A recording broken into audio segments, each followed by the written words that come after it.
Done is better than perfect. अस्सलाम वालेकुम, welcome to जेएफएक्स mentor. मैं आपका टीचर इमरान और आज फिर से बात करने आ गया हूँ कुछ मज़ेदार से टॉपिक पे, और वो टॉपिक है परफेक्शन।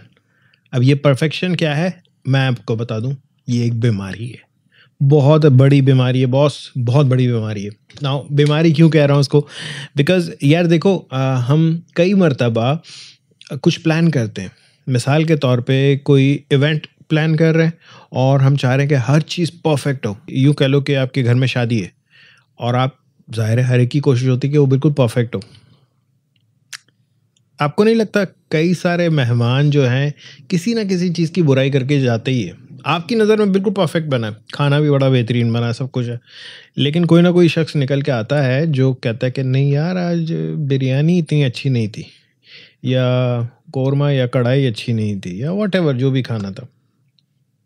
कीड़े निकालने वाले सारे वक्त आपको मिलते रहेंगे ना। ये टॉपिक क्यों लेकर आया हूँ मैं, बिकॉज जब भी आप कोई डिज़ाइन कर रहे हैं, या आप कोई बिजनेस स्टार्ट करने वाले हैं, या आप इवन अपना यूट्यूब चैनल स्टार्ट करने वाले हैं, आप हमेशा विक्टिम बनते हो इस परफेक्शन के। परफेक्शन आपके काम को रोकती है। परफेक्शन से ज़्यादा बेहतर है प्रोग्रेशन। नाउ प्रोग्रेशन क्या होती है? दैट मीन्स कि आप स्टार्ट कर लो जो भी है आपके पास रिसोर्सेस उससे। अब ऑफ कोर्स शादी वाला इवेंट तो ऐसा नहीं हो सकता, लेकिन दूसरी चीज़ों में ये ज़रूर अप्लाई हो सकता है। मिसाल के तौर पे आप कोई डिज़ाइन कर रहे हो, आप खुद के लिए डिज़ाइन कर रहे हो। देखें यूजुअली मैं आपको एक बात बताऊं कि जब क्लाइंट के लिए डिज़ाइन करते हैं ना कोई चीज़, तो उसमें इतना परफेक्शन का झमेला नहीं आता। लेकिन जब आप खुद के लिए कुछ चीज़ डिज़ाइन कर रहे हो, तो मिसाल के तौर पे आप अपनी कंपनी फॉर्म कर रहे हो और आप खुद उसके लिए डिज़ाइन कर रहे हो, तो खुद जब डिज़ाइन कर रहे होते हैं तो प्रॉब्लम आता है कि जी हम इसको और बेहतर करें, हम इसको और बेहतर करें, हम इसको और बेहतर करें, एंड यू नो व्हाट, आप टाइम डिले करते जा रहे हो। नाउ परफेक्शन को यूँ समझ लो कि ये प्रोक्रेस्टिनेशन है। प्रोक्रेस्टिनेशन क्या होती है कि हम टाइम ज़ाया कर रहे होते हैं, बिला वजह टाइम ज़ाया कर रहे होते हैं, और इस बिला वजह टाइम ज़ाया करने में गाड़ी छूट जाती है यार। गाड़ी छूट जाती से मुराद ये है कि अगर आपने कोई बिज़नेस प्लान स्टार्ट किया कि जी मैं ये बिज़नेस लॉन्च करूँगा, और आप उसके पीछे पड़ गए, आपने ये किया, आपने वो किया, पता चला वही बिज़नेस किसी और ने स्टार्ट कर लिया और वो लीड कर गया। या इवन आप कोई वेबसाइट बनाना चाह रहे हैं, फॉर एग्जांपल किसी भी चीज़ की, ई कॉमर्स की वेबसाइट, सही, आप 2 महीने उस पे लगा देते हैं लोगो डिज़ाइन करने में।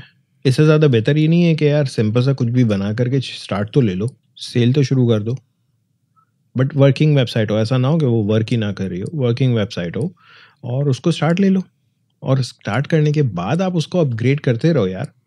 इस दौरान आपकी सेल्स तो स्टार्ट हो चुकी हैं। आपका जो 1-2 महीने अगर आपने किसी को हायर किया, वो उसकी सैलरीज़ भी तो निकालनी है। अगर आपने ऑफ़िस लिया है तो उसका किराया देना है, बिजली का खर्च है भैया, बिजली के बिल पे करने हैं। आपके ओवरहेड एक्सपेंसेस बढ़ते जाएँगे। सिमिलरली यूट्यूब पे स्टार्ट करने वाले बहुत सारे लोग इस तरह से परफेक्शन का शिकार होते हैं कि यार मुझे यूट्यूब स्टार्ट करना है और मेरे पास अभी कैमरा नहीं है, या मेरे पास अभी परफेक्ट लाइटिंग नहीं है, या मेरे पास अभी माइक्रोफोन नहीं है। कम ऑन यार, क्या हो जाएगा? क्या जाएगा? मुझे ये बताओ कि अगर आप बहुत बेहतरीन कैमरा लेके बैठ जाते हो, क्या हो जाएगा? क्या ये गारंटी है कि आपका कैमरा बहुत अच्छा हो, लाइटिंग बहुत अच्छी हो, साउंड बहुत अच्छी हो, तो आपका कंटेंट भी अच्छा होगा? नो। मेरी एग्जांपल आप लोगों के सामने है। मैंने जब अपना ये चैनल शुरू किया था तो आईफ़ोन 6 पुराना वाला था, उससे मैंने शूट किया था। लाइटें खुद जुगाड़ें लगा कर के लगाई थी छतरियों में। बट वक़्त के साथ-साथ आपके सामने अल्हम्दुलिल्लाह बहुत बेहतरीन हो गया सब कुछ। ये होती है प्रोग्रेशन, और इस प्रोग्रेशन में मज़ा भी आता है। लाइक इवन आपके ऑडियंस को, आपके कस्टमर्स को, आपके क्लाइंट्स को आपकी प्रोग्रेस दिखती है। नाउ आप लोगों को पता है यूट्यूब जब स्टार्ट हुआ था तो कैसा था? वो गूगल वीडियोज़ के नाम से था, एंड बाद में जाकर के वो यूट्यूब बना, और ब्रॉडकास्ट योरसेल्फ उनकी जो वो थी एक टैगलाइन वो चली। It took a lot of time. YouTube आज जैसा है वैसा नहीं था जब स्टार्ट हुआ था। फेसबुक को देख लो, फेसबुक क्या था यार? कुछ भी नहीं था वो। मतलब वो एक कॉलेज के डॉर्म रूम से स्टार्ट हुआ था, एंड आज दुनिया पे छाया हुआ है। सो हर एप्लीकेशन या हर बिजनेस जब स्टार्ट होता है ना, तो हल्का होता है, फिर वो चाहे आपका डिज़ाइनिंग का बिज़नेस हो, चाहे वो आपका यूट्यूब का बिज़नेस हो या whatever. YouTube is a business, ये बात दिमाग में रखिएगा, इट इज़ अ बिज़नेस। मैं जॉब नहीं कर रहा हूँ। अल्हम्दुलिल्लाह मैं जो भी मेरा खर्चे चल रहे हैं मैं फुल टाइम यूट्यूबर हूँ। हाँ, एक यूनिवर्सिटी में पढ़ा रहा हूँ डेफ़िनेटली, वो इसलिए कि बाहर जाना भी तो होता है यार, मतलब सारा वक़्त घर में बैठ के काम नहीं हो सकता। एनीवेज़, एक जुमला हमेशा याद रखिएगा। इस जुमले ने मुझे मोटिवेट किया था कि जी मैं अपना यूट्यूब चैनल स्टार्ट करूँ। मैं पहले एग्ज़ैक्टली इसी प्रॉब्लम में फँसा हुआ था कि यार मेरे पास कैमरा अच्छा नहीं है या मेरे पास इक्विपमेंट नहीं है या व्हाटएवर, या मैं बहुत हेजिटेट कर रहा था कैमरे के आगे आने में, और मैं चाह रहा था कि बिल्कुल परफेक्ट किस्म का फर्स्ट वीडियो आए, एंड गेस व्हाट, नहीं हो पा रहा था मुझसे। फिर मैंने एक जुमला पढ़ा और उस जुमले ने थोड़ा सा सोचने का अंदाज बदल दिया, और वो जुमला आप लोगों के लिए भी मैं दे रहा हूँ, done is better than perfect. यानी वो काम ज़्यादा बेहतर है जो कि हो गया, कंप्लीट हो गया। परफेक्शन से ज़्यादा बेहतर है। परफेक्शन के चक्रों में अगर आप पड़ेंगे तो आप सिर्फ टाइम ज़ाया कर रहे होंगे। तो please don't follow the perfection, at least for your business और योर यूट्यूब चैनल, और ऐसी चीज़ जो आप खुद के लिए कर रहे हैं। मिसाल के तौर पे आप अपना लोगो बना रहे हैं, आप अपना ब्रांडिंग कर रहे हैं, ये सारी चीज़ें प्लीज़ इसमें बहुत ज़्यादा परफेक्शन में मत जाए। हाँ, वैसे एक बात मैं बता दूं कि लोगों में थोड़ी सी कोशिश कर लें परफेक्शन की, बिकॉज़ उसमें थोड़ा सा टाइम लगा लें, क्योंकि वंस आपका लोगो डिसाइड हो गया, पब्लिक के सामने आ गया, फिर आपके पास चांस बहुत कम रहता है कि आप उसको चेंज करें। It cost you a lot.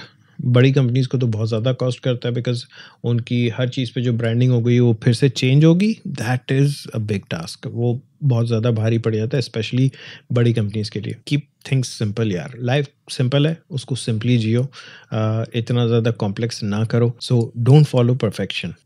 अब इन सारी चीज़ों में ये मत समझ लीजिएगा कि भैया क्वालिटी को लूज़ कर दें। ना, ना, ना, ना, ना, गलत, गलत। Quality should be your aim. मतलब आपका जो गोल होना चाहिए वो ये होना चाहिए कि बेस्ट क्वालिटी की चीज़ दें, परफेक्शन की तरफ मत जाना। बस एक छोटा सा डिफरेंस है गुड क्वालिटी और परफेक्शन में। कंज्यूमेबल हो, लोगों को हज़म हो जाए कंटेंट आपका या आपकी जो भी चीज़ है, जो भी आप बिज़नेस आप स्टार्ट कर रहे हो। सो जब बहुत पहले मैं एक सॉफ्टवेयर हाउस में जॉब कर रहा था, तो वहाँ पर एक टर्म यूज़ करते थे हम कोई भी नई प्रोडक्ट जब बना रहे होते थे, यानी मोबाइल ऐप, तो उसकी एक टर्म यूज़ होती थी MVP।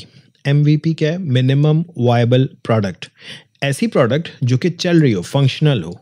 अब वो दिख कैसी रही है, वो बेहतर होती जाएगी, उसका यूज़र एक्सपीरियंस और मज़ीद बाद में बेहतर होता जाएगा।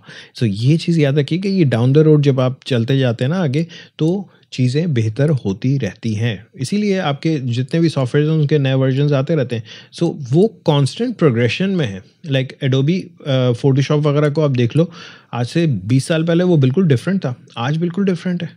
और वो उस वक़्त भी फ़ोटोशॉप ही था, वो उस वक़्त भी किंग था, आज भी किंग है। तो ये चीज़ दिमाग में रखें कि मिनिमम वायबल प्रोडक्ट आपने सोच करके बनानी है। इतना काम करो उसमें जितने की ज़रूरत है। बहुत ज़्यादा टाइम उस पर ले लोगे तो फिर आप बहुत ज़्यादा कुछ लूज़ सी फॉर एग्ज़ाम्पल आप यूट्यूब आप स्टार्ट करना चाह रहे हो, आप चाह रहे हो कि बहुत ही परफेक्ट सब कुछ हो, और यार 4000 घंटे कब पूरे करोगे फिर आप वॉच टाइम के? सोचो। लाइक मोनेटाइजेशन, आप सबको पता होगा कि अगर आप यूट्यूब पर आना चाह रहे हैं और मोनेटाइजेशन की तरफ जाना चाह रहे हैं, तो यार वो 4000 घंटे का जो टारगेट दे दिया ना यूट्यूब ने, वो बहुत बड़ा है। वो हर एक से बहुत जल्दी कवर नहीं होता। सही है। सो इस चीज़ को अंदाज़ा लगाएं कि आप ने अगर परफेक्शन की तरफ भागने लगे तो आप तो स्टार्ट ही नहीं कर रहे हो, तो पता नहीं कब स्टार्ट करोगे और कब आप अपने टारगेट्स अचीव करोगे। सो छोटे छोटे से गोल्स बनाओ और उसको अचीव करना शुरू करो। तो याद रखिएगा फिर से ये जुमला, done is better than perfect. ये यूं समझ लें कि चलते रहना ज़्यादा बेहतर है खड़े रहने से। सो जब तक आप स्टार्टिंग लेते हो आप खड़े हुए हो, जहाँ आपने स्टार्ट लिया आपने चलना शुरू कर दिया। आई होप आप लोगों को ये छोटी सी टिप पसंद आई होगी, इससे आप फ़ायदा उठाएंगे। पसंद आई तो प्लीज़ लाइक करें, शेयर करें दोस्तों के साथ, एंड सब्सक्राइब अगर नहीं किया तो प्लीज़ सब्सक्राइब करें। Thank you.